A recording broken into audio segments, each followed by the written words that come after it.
사순절을 시작으로 사도행전 강해가 이 새벽에 드려졌습니다. 오늘로 63회차입니다. 63일 동안 사도행전 1장부터 28장까지 우리는 쭉 보아왔습니다. 사도행전을 다시 한번 정리하면 사도행전은 성령 행전이다, 성령 복음이다라고 이야기해야 한다는 겁니다.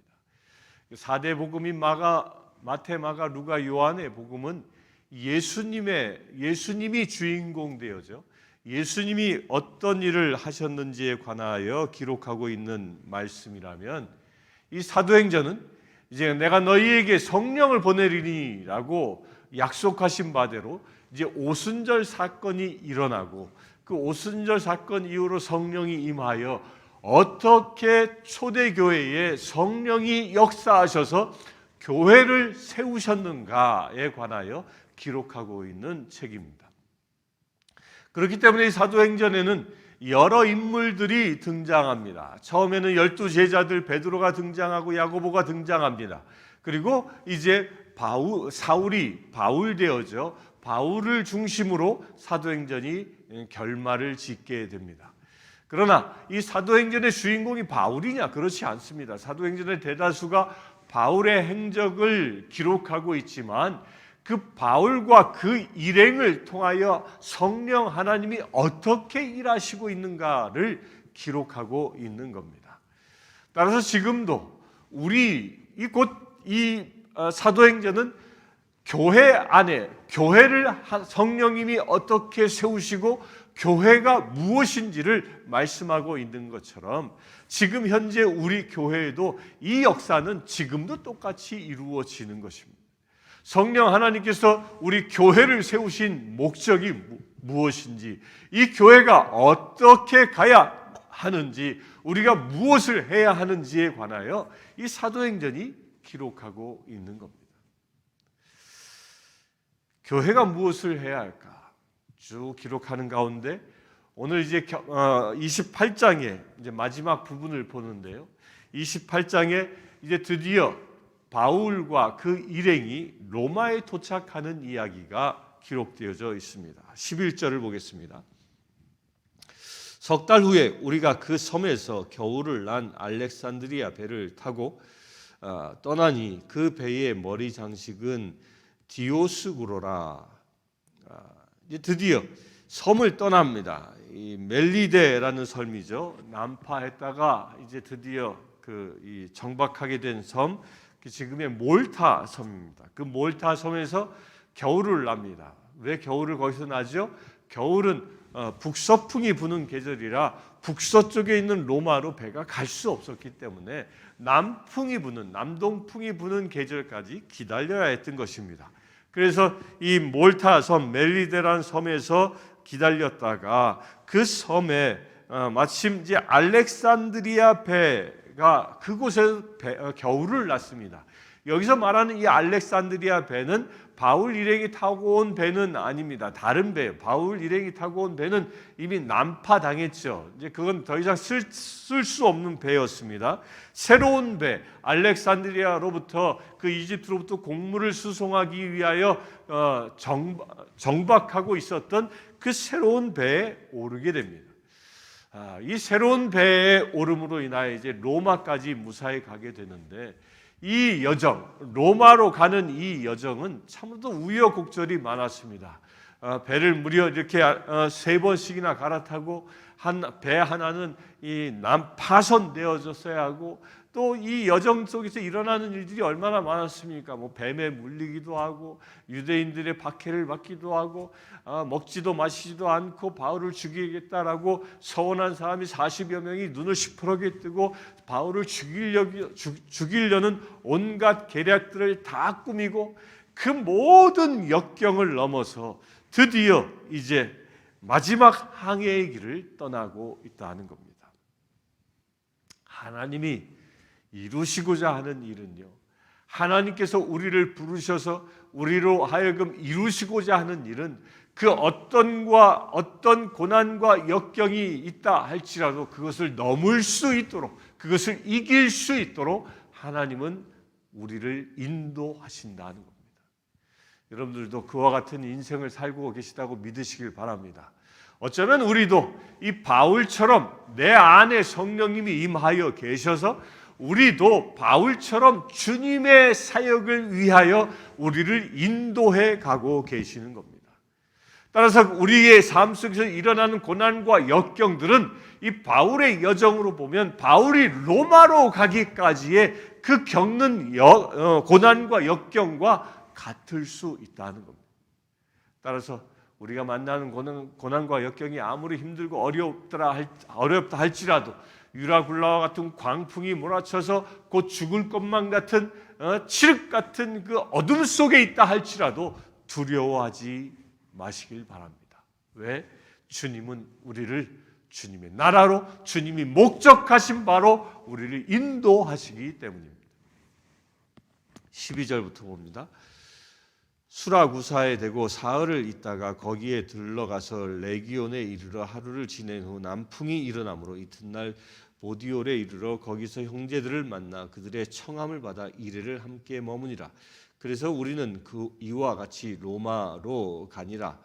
그곳 형제들이 우리 소식을 듣고 앞비오 광장과 트레스데베르네까지 맞으러 오니 바울이 그들을 보고 하나님께 감사하고 담대한 마음을 얻느니라.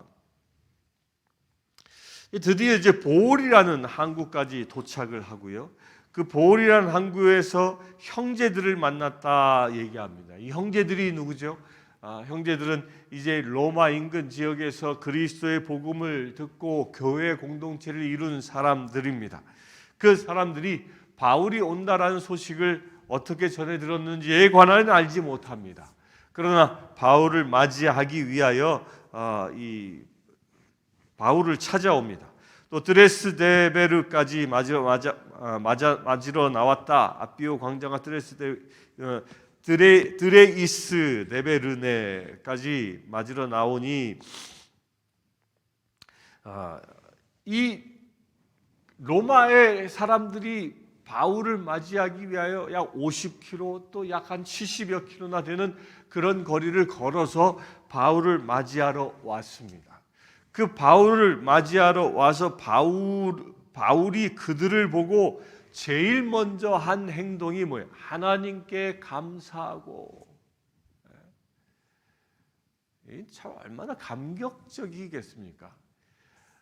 수많은 죽을 고비를 넘기고 드디어 자기의 인생의 목적지였던 로마, 하나님이 내가 너를 로마로 보내리라 라고 말씀하신 그 목적지인 로마, 그 로마의 사람들, 특별히 사도 바울은 사도행전 이 로마로 향해 가는 이 여정 속에서 로마의 편지까지 보내서 이제 우리가 내일부터 보게 될 로마서를 보내서 그 로마 교인들에게 말씀을 가르쳤던 그 로마, 그 로마에 누가 살고 있는지 전혀 알지 못했습니다. 그러나 그곳에 교회가 세워졌다는 소식을 들었기에 로마서라는 아주 대명작의 성경을 집필해서 보냈던 그 로마 사람들이 자기를 맞이하러 오고 있습니다.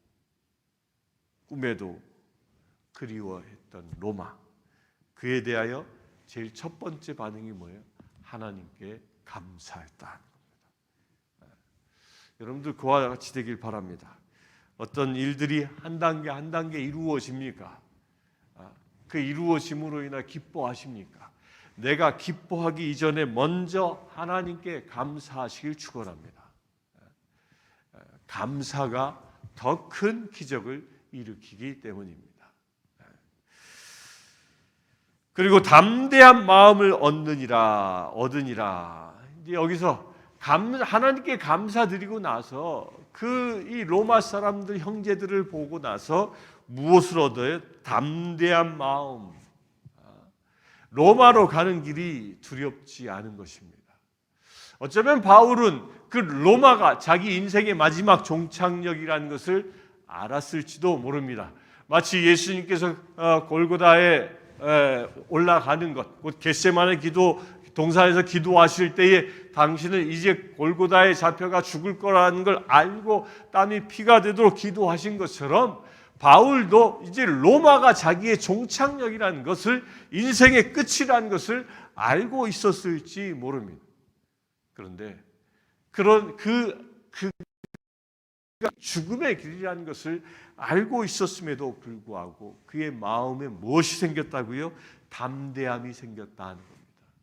하나님께 감사하고 그의 믿음의 동역자들을 보니까 마음이 아주 담대해지는 겁니다. 이게 교회 공동체의 중요한 일입니다.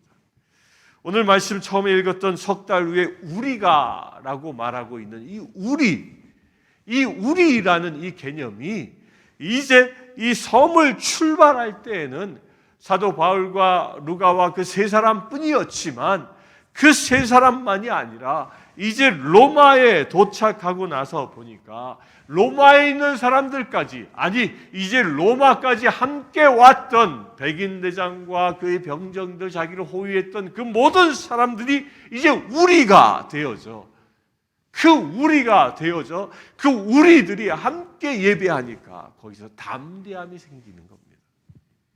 이게 교회 공동체의 놀라운 은혜인 것입니다. 우리가 모여 예배하고 한 공동체를 이루는 이유가 뭐예요? 이것은 우리가 정말 우리이기 때문입니다. 하나님은 우리를 한 사람 한 사람 각자 생활한 것을 원치 아니하십니다. 그래서 우리가 주의해야 할 게요, 무교회주의자들은 주의해야 합니다. 사도행전은 교회를 세우는 것이지 나 하나 신앙생활 잘하면 되는 것이지라고 하면서 나 혼자 집에서 예배하고 나 혼자 그냥 말씀 보고 그러면 되는 것이지 왜 교회 굳이 가야 하느냐라고 내 마음에 어떤 그런 생각이 든다면 그건 사단이 주는 생각입니다. 사도행전에서 끊임없이 이야기하는 것은 사도 바울과 더불어 함께 주님의 사역을 감당하는 우리 공동체를 이야기하고 있기 때문입니다. 교회 공동체, 그 교회 공동체를 통하여 서로가 의지하고 서로 한 마음 되어 서로가 힘을 주는 그런 관계가 우리 교회 공동체이기 때문입니다. 그래서 우리 성도들은 만나면 서로에게 힘이 되어지는 존재입니다. 서로를 위로해주고 격려해주고 복돋아 주어 그가 더 힘있게, 더 담대하게 나아갈 수 있도록 서로를 돕는 관계가 바로 우리인 것입니다. 이 새벽을 깨우는 성도님들, 우리 서로 우리 되어지길 바랍니다. 서로를 비방하거나 서로를 공격하는 자가 아니라 서로를 품어주고 안아주고 서로를 격려해주고 그래야 서로 한 공동체 되어졌음을 선언하길 바랍니다. 바울의 일행이 그리하여 한 공동체 되어져 바울에게 더 담대함을 준 것처럼 우리가 서로 한 공동체 되어져 서로가 더 담대해질 수 있도록 서로에게 힘이 되어줄 수 있게 되길 바랍니다. 16절 봅니다. 우리가 로마에 들어가니 바울에게는 자기를 지키는 한 군인과 함께 따로 있게 허락하더라. 여기서도 이제 누가 들어갑니까? 바울이 들어갔다고 표현하지 않고 우리가 더 커진 공동체입니다. 그 세 명의 바울의 일행과 더불어 바울을 영접하러 온 그 사람들, 또 바울을 호송하는 군인들, 그 많은 일행들이 이제 우리 안에 들어와 있는 겁니다. 17절, 사흘 후에 바울이 유대인 중 높은 사람들을 청하여 그들이 모인 후에 이르되 여러분 형제들아, 내가 이스라엘 백성이나 우리 조상의 관습을 배척한 일이 없는데 예루살렘에서 로마인의 손에 죄수로 내준 바 되었으니 로마인은 나를 신문하여 죽일 죄목이 없으므로 석방하려 하였으나 유대인들이 반대하기로 내가 마지 못하여 가이사에게 상소하며 내 민족을 고발하는 것이 아니라 이러므로 너희를 보고 함께 이야기하려고 청하였으니 이스라엘의 소망으로 말미암아 내가 이 쇠사슬에 매인 바 되었노라라고 말합니다. 이제 바울이 이제 로마에 도착한 후 사흘 후에 이제 로마에 도착한 바울은 수인에 갇혀 있는 사람입니다. 수인으로서 군인, 자기를 지키는 군인과 함께 있는 겁니다.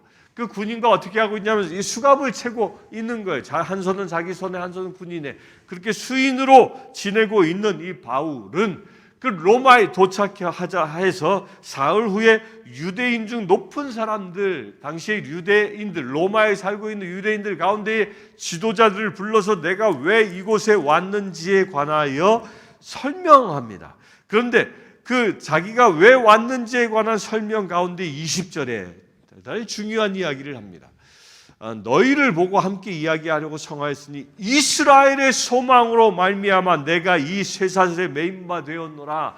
내가 이 로마에 온 이유는 유대인들이 나를 박해해서 가이사랴에게 내가 상소함으로 인하여 여기에 왔지만 그 사실이 내 민족을, 나를 죽이려 하는 내 민족을 고발하기 위해서 온 것이 아니라 이스라엘의 소망을 이루기 위해서 왔다라는 겁니다.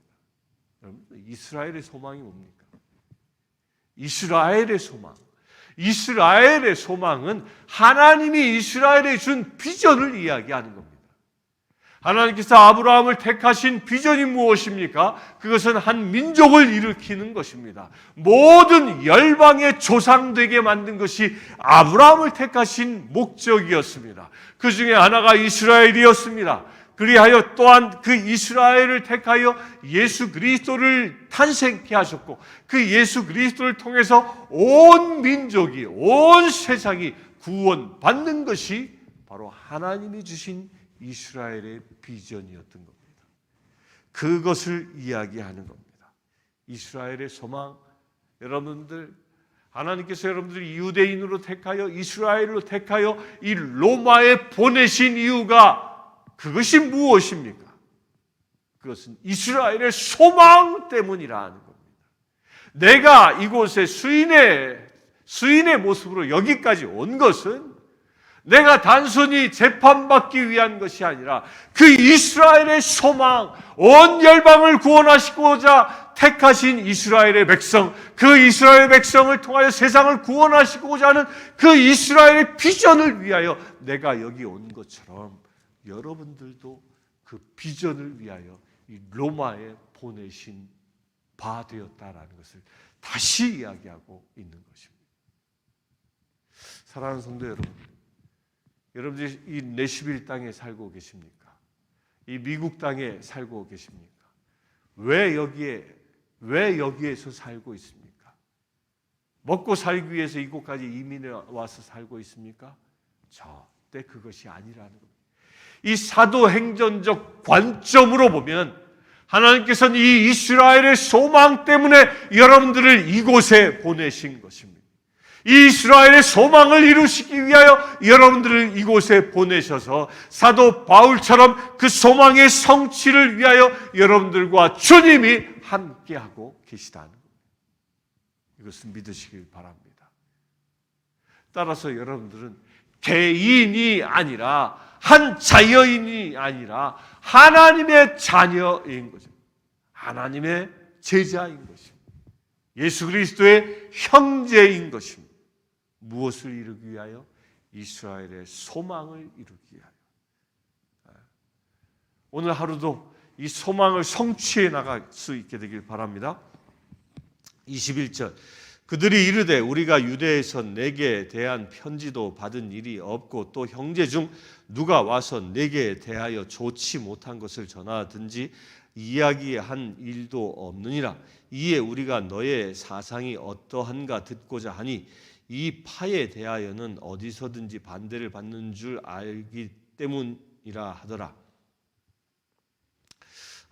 그들이 이제 반응합니다. 이스라엘에 대한 소망을 이야기하니까 유대의 그 지도자들이 우리는 너에 대한 편지도 받은 일이 없다. 이제 유대 예루살렘으로부터 야 바울이 거기 갈 거니까 거기 가면은 어떻게 해라 뭐 이런 이야기를 지시를 받은 적도 없다라는 거예요. 근데 단지 무엇만 들었습니까?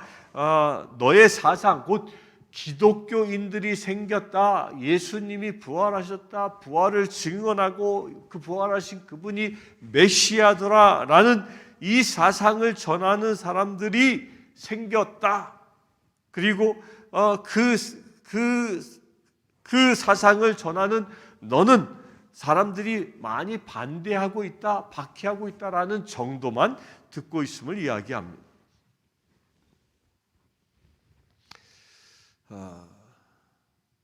그리고 23절, 그들이 날짜를 정하고 그가 유숙하는 집에 많이 오니 바울이 아침부터 저녁까지 강론하여 하나님의 나라를 증언하고 모세의 율법과 선지자의 말을 가지고 예수에 대하여 권하더라. 그 말을 믿는 사람도 있고 믿지 아니하는 사람도 있어 서로 맞지 아니하여 흩어질 때에 바울이 한 말로 이르되 성령이 선지자 이사야를 통하여 너희 조상들에게 말씀하신 것이 옳다. 일러스되 이 백성에게 가서 말하기를 너희가 듣기는 들어도 도무지 깨닫지 못하여 보기는 보아도 도무지 알지 못하는도다. 이 백성들의 마음이 우둔하여져 그 귀로는 둔하게 듣고 그 눈은 감았으니 이는 눈으로 보고 귀로 듣고 마음으로 깨달아 돌아오면 내가 고쳐줄까 함이라 하였으니 그런즉 하나님의 그 구원이 이방인에게로 보내어질 줄 알라. 그들은 그것을 들으리라 하더라. 이제 날짜를 정해서 그 유대인들이 바울이 유숙하고 있는 집에 들어옵니다. 이제 이때는 고발인이었기 때문에 감옥에 있는 게 아니라 이제 하숙을 얻어서 약 2년 동안 머물게 됩니다. 이제 그곳에 일종의 가택연금을 당한 겁니다. 그 가택연금을 당하고 있는 그 상황에 이제 유대인들이 이 바울을 찾아와서 아침부터 저녁까지 바울의 이야기를 듣습니다. 그 바울의 이야기를 들었는데 문제는 똑같은 지금까지 바울이 복음을 각 처소 회당마다 다니면서 복음을 전했을 때와 같이 똑같은 반응이 일어납니다. 어떤 한 부류는 복음을 받아들이고 또 한 부류는 복음을 배척하는 부류들이 생겨납니다. 여러분들요, 우리도 그럴 수 있습니다. 지금 이 새벽마다 선포되어지는 이 말씀이 여러분들은 얼마만큼 그 말씀을 나의 진리의 말씀으로 생명의 양식으로 받고 있습니까? 100% 받고 있다면 진리의 말씀을 받아들이는 유대인과 같은 사람일 것이고 그렇지 않고 있다면 안타깝게도 복음을 거부하는 유대인일 수도 있다는 겁니다. 100% 받아들일 수 있게 되길 바랍니다. 그런데 그렇게 받아들이지 아니하는 유대인들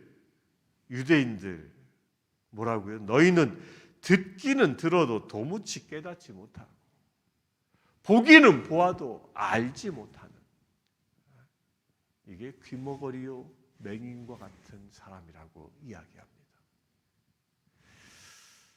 여러분들 이 성경 말씀을 보면서 말씀을 들으면서 이 말씀을 얼마만큼 여러분들의 마음속에 진리로 담고 깨닫고 담고 있습니까? 또 말씀을 보면서 얼마나 이 말씀 구절구절들이 내 심령 속에 새겨지고 있습니까? 주시는 말씀 그대로 다 받아들일 수 있게 되길 바랍니다. 그러기 위하여 주님은 이 새벽, 이 시간 주께서 말씀을 듣도록 허락하신 것입니다. 그런데 마음이 우둔하여져 귀로는 둔하게 듣고 그 눈은 감은 사람들, 왜 그들이 그렇게 되어졌느냐? 28절에 그런즉 하나님의 이 구원이 이방인에게로 보내어질 줄 알라. 그들은 그것을 들으리라. 바울을 이 로마에 보내신 이유, 그 이방인들의 수도, 그 로마, 당시 세계의 중심지로 바울을 보내신 이유, 그 이유는 이제 유대를 넘어서 이스라엘의 소망을 이루시고자 하는 그 하늘의 원대한 비전 때문이다 하는 것입니다. 이 원대한 비전의 선언은 약 300여 년이 지나고 나서 로마를 완전히 복음화시키는 놀라운 결과를 얻게 됩니다. 30절, 31절 이 두 구절만큼은 이 시간 여러분들 저와 같이 소리내서 함께 읽길 바랍니다. 시작.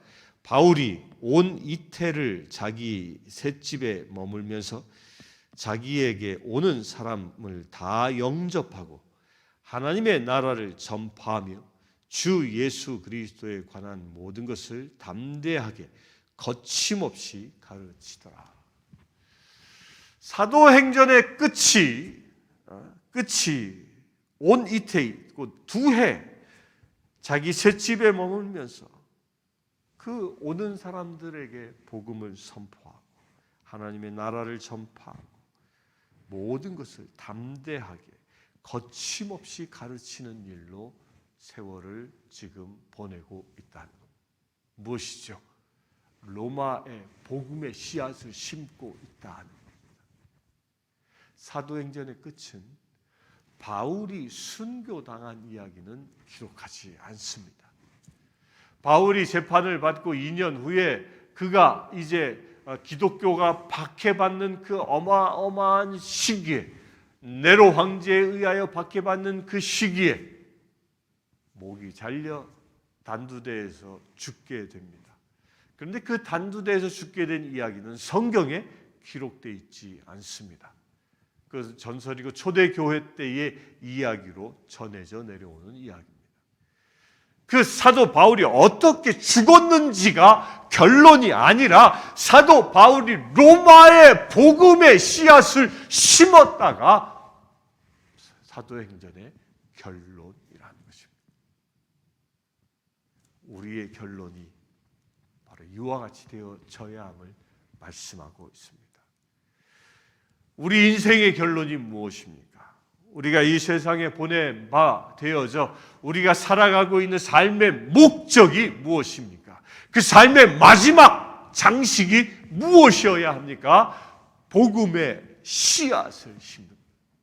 말씀을 선포하고 가르쳐 그 복음의 씨앗을 심는 일, 이것이 우리 인생의 마지막 목적이어야 한다. 그렇게 복음의 씨앗을 심고 심을 그리하여 나는 이슬처럼 사라질지라도 그 심어진 씨앗을 통하여 새로운 사도행전이 시작되기 때문입니다. 사랑하는 성도 여러분, 여러분들의 행보가 이제 로마에 도착했다고 믿으시길 바랍니다. 여러분들이 살고 있는 지금의 삶의 자리가 사도 바울처럼 로마라고 믿으시길 바랍니다. 그 로마인 이 삶의 자리, 이 로마인 지금의 삶의 자리에 사도 바울처럼 복음을 선포하고 가르쳐 복음의 씨앗을 심어 새로운 사도행전을 시작할 수 있는 저와 여러분들 되시길 주님으로 축원합니다. 우리 함께 기도할 때에 이렇게 기도했으면 좋겠습니다. 이스라엘의 소망이 우리를 통하여 이루어질 수 있도록 내가 이제 내가 아니라 우리 되어져 한 믿음의 공동체 되어져 한 지체, 그 공동체의 한 지체된 우리로 그 이스라엘의 소망을 이룰 수 있도록 이 시간에 기도했으면 좋겠습니다. 그 우리 된 공동체가 우리 성신교회 공동체이고 그 성신교회 공동체를 통하여 복음의 씨앗이 이 땅 가운데 심겨질 수 있도록 이 시간 합심하여 기도했으면 좋겠습니다. 함께 기도하겠습니다. 주 아버지 하나님, 하나님은 우리 한 사람 한 사람을 택하셔서 나 하나로 있지 않게 하시고 우리라는 공동체로 삼아주심을 감사합니다. 사도 바울을 우리라는 공동체로 만들어 주셔서 로마에 보내시고 그 로마 가운데에 이스라엘의 소망을 이룰 수 있도록 허락하여 주시는 우리가 보았나이다. 그 이스라엘의 소망이 지금 이 시간 우리의 삶의 자리에도 이루어지기를 원하오니 주 성령 하나님, 이 시간 기도하고 예배하는 모든 심령들 가운데에 하나님의 비전을 품게 하여 주시옵소서. 그 이스라엘의 소망이 우리의 소망 되게 하여 주시옵소서. 그 이스라엘 소망을 붙잡고 오늘 또한 살아가는 귀한 믿음의 행보가 이루어지게 하여 주시옵소서. 이스라엘의 소망, 온 열방이 구원되어지는 그 소망이 우리의 삶 가운데도 이루어지게 하여 주시옵소서. 주님, 그 비전을 보기를 원합니다. 그 비전을 위하여 오늘 하루 또한 살아가기를 원합니다. 사도 바울이 로마 땅 가운데에 복음을 심은 것처럼 오늘 하루 오늘 우리의 삶을 통하여서도 이 땅 가운데 복음이 심겨지기를 원합니다. 우리가 만나는 심령마다 복음을 선포하기를 원합니다. 말씀을 가르치기를 원합니다.